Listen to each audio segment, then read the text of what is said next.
প্রিয় একাদশ শ্রেণীর ছাত্রছাত্রী, আর কদিন পরেই তোমাদের বাৎসরিক পরীক্ষা। এই বাৎসরিক পরীক্ষায় কোন কোন চ্যাপ্টার থেকে কী ধরনের প্রশ্ন পড়বে এবং কোন কোন প্রশ্নগুলি তোমরা অত্যন্ত গুরুত্ব সহকারে দেখবে সেই সম্পর্কে আজ আমরা একটু আলোচনা করে নেব। তোমরা এই প্রশ্নগুলো অবশ্যই খেয়াল রাখো। আশা করি তোমাদের বাৎসরিক পরীক্ষায় এগুলি কমন থাকবে। তো প্রথমে আমরা দেখব গদ্য থেকে। তোমাদের যে তিনটে গদ্য রয়েছে, কর্তার ভূত, ডাকাতের মা এবং তেলেনাপোতা আবিষ্কার, এই জায়গা থেকে তোমাদের একটা 5 নম্বরের প্রশ্ন করতে হয়। দুটো প্রশ্ন দেওয়া থাকবে এখানে। প্রথমত তোমরা একটা গল্পর থেকে বড় প্রশ্ন অ্যাটেম্প করবে না, এরকম একটা প্রস্তুতি রাখতেই পারো। তো যাই হোক, তোমরা সেটা নিজেদের মতো করে তৈরি করে নিতে পারো। আমি যে প্রশ্নগুলো তোমাদের গুরুত্বপূর্ণ এই বছর মনে হয়েছে সেগুলো বলে দিচ্ছি। যেমন প্রথমে দেখো, কর্তার ভূত থেকে তোমরা এই লাইনটা থেকে প্রশ্ন করতে পারো। ওরে অবোধ, আমার ধরাও নেই ছাড়াও নেই, তোরা ছাড়লেই আমার ছাড়া। এখানে কে কাদের অবোধ বলেছেন, উক্তিটির তাৎপর্য লেখো। 1, 1, 3 এরকমভাবে প্রশ্নটা থাকতে পারে। দ্বিতীয় একটা প্রশ্ন দেখো, তারা ভয়ঙ্কর সজাগ আছে, কাদের কথা বলা হয়েছে, তাদের ভয়ঙ্কর সজাগ থাকার কারণ কি। এটা কর্তার ভূত থেকে দুটো প্রশ্ন তোমরা দেখে রাখতে পারো, অত্যন্ত গুরুত্বপূর্ণ বলে আমাদের মনে হয়। এরপর দেখো ডাকাতের মা। এখান থেকে যে প্রশ্নটি এবছর অত্যন্ত গুরুত্বপূর্ণ সেটা হচ্ছে ডাকাতের মা গল্প অবলম্বনে সৌখীর মায়ের চরিত্র বিশ্লেষণ করো। তারপরে আর একটা প্রশ্ন তোমরা এখান থেকে দেখে রাখতে পারো, সেটা হচ্ছে যে ছেলের নামে কলঙ্ক এনেছে সে, কে ছেলের নামে কলঙ্ক এনেছে, কলঙ্ক শব্দটির ব্যবহারের কারণ কি। এই প্রশ্নটাও তোমাদের জন্য অত্যন্ত গুরুত্বপূর্ণ। এই হলো ডাকাতের মা থেকে দুটো বড় প্রশ্ন 5 নম্বরের জন্য। এরপর দেখো আমরা তেলেনাপোতা আবিষ্কার থেকে দুটো বড় প্রশ্ন নিয়ে নেব। মনে হবে তেলেনাপোতা বলে কোথাও কিছু নেই, একথা কার, কেন এমন মনে হয়েছে, এই মনে হবার কারণ কি।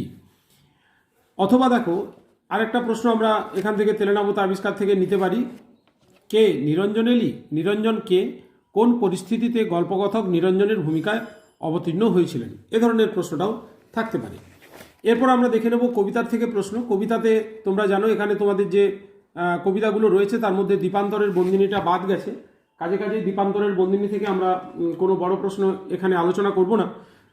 এরপর আমরা দেখব কবিতা অংশ। কবিতা অংশ থেকে তোমাদের দুটো বড় প্রশ্নের উত্তর করতে হবে। 5 × 2 এখানে 4টে প্রশ্ন দেওয়া রইবে। আর কোনো বছর 3টে প্রশ্ন দেওয়া থাকে, কোনো বছর 4টে প্রশ্ন দেওয়া থাকে। তো ধরে নিচ্ছে আমরা 4টে প্রশ্নই দেওয়া থাকবে। এখান থেকে তোমরা এই প্রশ্নগুলো, আমি এখানে 6টা প্রশ্ন তোমাদের বলে দিচ্ছি, এই 6টার মধ্যে অবশ্যই তোমরা দুটো কমন পেয়ে যাবে। প্রথমে দেখো, বাড়ির কাছে আরশিনগর কবিতা থেকে এই লাইনটা করে রাখো, বলবো কি সেই পড়শির কথা, পড়শি কে, পড়শির স্বরূপ সম্পর্কে আলোচনা করো। অথবা তবু লক্ষ যোজন ফাঁক রে, কাদের মধ্যে লক্ষ যোজন ফাঁক, একত্র থেকেও এই ব্যবধানের কারণ কি। তারপর দেখো নুন থেকে একটা প্রশ্ন আমরা নিয়েছি, আমাদের শুকনো ভাতে লবণের ব্যবস্থা হোক, কে বলেছে, এ দাবি কার কাছে, এ দাবির কারণ কি। দেখো ওই নুন কবিতা থেকে আরেকটা করে রাখবে, আমি তার মাথায় চড়ি, কে কার মাথায় চড়ে, পংক্তিটির তাৎপর্য লেখো। আর আমরা তো অল্পে খুশি মানুষের জীবন যন্ত্রণার যে ছবি নুন কবিতায় ফুটে উঠেছে তা আলোচনা করো। দেখো নুন কবিতাতে মূলত এই প্রশ্নটা বেশি গুরুত্বপূর্ণ। এই প্রশ্নটা করে রাখলেই তোমাদের বাকি প্রশ্নগুলো চলে আসে। যে কোনো লাইন তুলে প্রশ্ন হলেও তার উত্তরটা এখান থেকে, কারণ নুন কবিতায় সমাজের শ্রমজীবী মানুষের জীবন যন্ত্রণার কথা, দিন দরিদ্র মানুষের জীবন যন্ত্রণার কথা যেহেতু ফুটে উঠেছে, তাই পুরো কবিতাটার বিষয়বস্তুটা কিন্তু একটাই এবং ওই একটা বিষয়কে কেন্দ্র করেই কবিতাটি। তাই যে কোনো লাইন তুলে প্রশ্ন পড়ুক না কেন, জীবন যন্ত্রণাই সেখানে প্রধান। এরপরে দেখো প্রবন্ধ থেকে, প্রবন্ধ তোমরা দুটো আছে জানো, কিন্তু একটা বাদ গেছে এই বছরের জন্য, সেটা হচ্ছে ওই সুয়েজ খালে হাঙর শিকারটা বাদ রয়েছে। এখানে আমরা গ্যালিলিও থেকে প্রশ্ন নেব। এখান থেকে দুটো বড় প্রশ্ন দেওয়া থাকবে এবং এই দুটো বড় প্রশ্নের মধ্যে যে কোনো একটা 5 নম্বরের প্রশ্নের উত্তর তোমাদের লিখতে হবে। তো যে প্রশ্নগুলো আমাদের গুরুত্বপূর্ণ মনে হয়েছে, এখানে আমরা 4টে প্রশ্ন সিলেক্ট করেছি। এই 4টে প্রশ্নের মধ্য থেকে তোমরা একটা পেয়ে যাবে। ভেনিসে কর্তৃপক্ষের কাছে তার কদর বেড়ে গেল, কার কদর বাড়ে, এই কদর বাড়ার কারণ ও পরিণাম উল্লেখ করো। 2 নম্বর প্রশ্নটা হচ্ছে সংক্ষেপে গ্যালিলিওর ছাত্র জীবনের বর্ণনা দাও। এটা একবারে প্রথম পার্টে রয়েছে। তোমরা যারা পাঠ ভাগ করে পড়াশোনা করো তাদের তো কোনো সমস্যাই নেই। এই গ্যালিলিওতে মোট 4টে পার্ট আছে, 4টে পার্টে 4টে বড় প্রশ্ন করে রাখলেই যথেষ্ট। নিজের দূরবীন নিয়ে গ্যালিলিও অনেক নতুন আবিষ্কার করলেন। গ্যালিলিও কি কি আবিষ্কার করলেন, এই সব আবিষ্কারে সনাতনপন্থীদের মধ্যে কি প্রভাব ফেলেছিল। আর একটা প্রশ্ন দেখো, ক্যাথলিক খ্রিস্টান যাজকদের সঙ্গে গ্যালিলিওর বিরোধের কারণ কি? গ্যালিলিওর জীবনের শেষ 9 বছর যে অবস্থায় কেটেছিল তার বিবরণ দাও। এই হলো মোটামুটি প্রবন্ধ থেকে এই 4টে প্রশ্ন। এই 4টে প্রশ্ন থেকে আবার আমরা ধরে নিচ্ছি প্রথম যে 3টে প্রশ্ন রয়েছে এই 3টে প্রশ্ন থেকে একটা প্রশ্ন অবশ্যই তোমরা পেয়ে যাবে। তো যাই হোক, এই 4টা প্রশ্নই করে রাখো। এরপর নাটক থেকে দেখো, এটা নিয়ে তোমাদের খুব সমস্যা হয়। নাটকে অনেকগুলো প্রশ্ন হয়, কিন্তু আমরা কতগুলো প্রশ্নকে সিলেক্ট করেছি। নাটকের যে 4টে অংশ রয়েছে সেই 4টে অংশ থেকে আমরা প্রশ্ন নির্বাচন করে নিয়েছি। প্রথম প্রশ্ন, গুরু নাটকে মোট কয়টি গান আছে? শেষ গানটি কার জন্য গাওয়া হয়েছে? গানটির মর্মার্থ লেখো। 2 নম্বর প্রশ্ন, পঞ্চক দাদা বলেন অচলায়তনে তাকে কোথাও ধরবে না। বক্তাকে পঞ্চক দাদাকে তাকে বলতে কার কথা বলা হয়েছে? তাকে কোথাও ধরবে না পঞ্চক দাদার এইরূপ মনে হয়েছে কেন? 2 নম্বর প্রশ্ন দেখো, শুনেছি আজ কারা সব অচলায়তনে লড়তে এসেছে।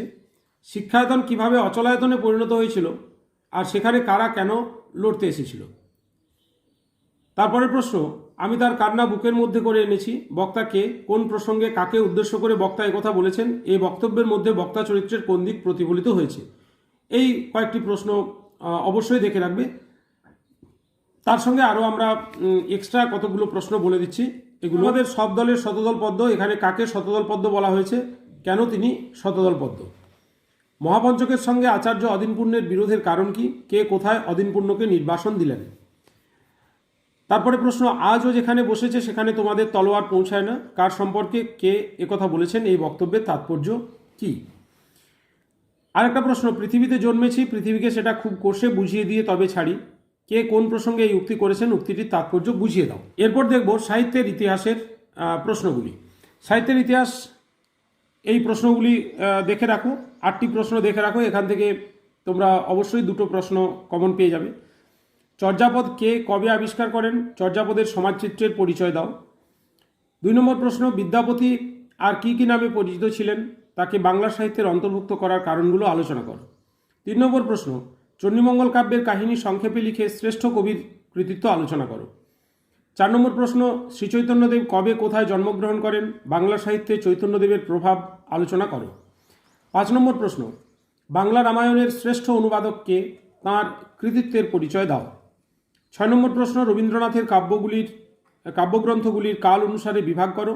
প্রতি বিভাগের একটি করে কাব্যগ্রন্থের নাম লেখো। 7 নম্বর প্রশ্ন, গীতিকবিতা কাকে বলে? এই ধারায় বিহারলাল চক্রবর্তীর অবদান আলোচনা করো। 8 নম্বর প্রশ্ন, অষ্টাদশ শতাব্দীর যুগবৈশিষ্ট্য আলোচনা করে রামপ্রসাদ সেনের কাব্যচর্চার সংক্ষিপ্ত পরিচয় দাও। এরপর আমরা ভাষার ইতিহাস থেকে দেখব। ভাষার ইতিহাসের যে প্রশ্নগুলি গুরুত্বপূর্ণ সেগুলো একটু দেখে নাও। এগুলো তৈরি করেছো কিনা। যদি না তৈরি করা রয়েছে তাহলে অবশ্যই এগুলো তৈরি করে নাও। ভারত 4 ভাষাবংশের দেশ। উদ্ধৃতি অনুসারে 4 ভাষাবংশের পরিচয় দাও। 2 নম্বর প্রশ্ন, ভারতীয় আর্য ভাষার স্তরবিন্যাস করে যে কোনো একটি স্তরের সংক্ষিপ্ত পরিচয় দাও। বাংলা লিপির উদ্ভব ও বিকাশ সম্পর্কে আলোচনা করো।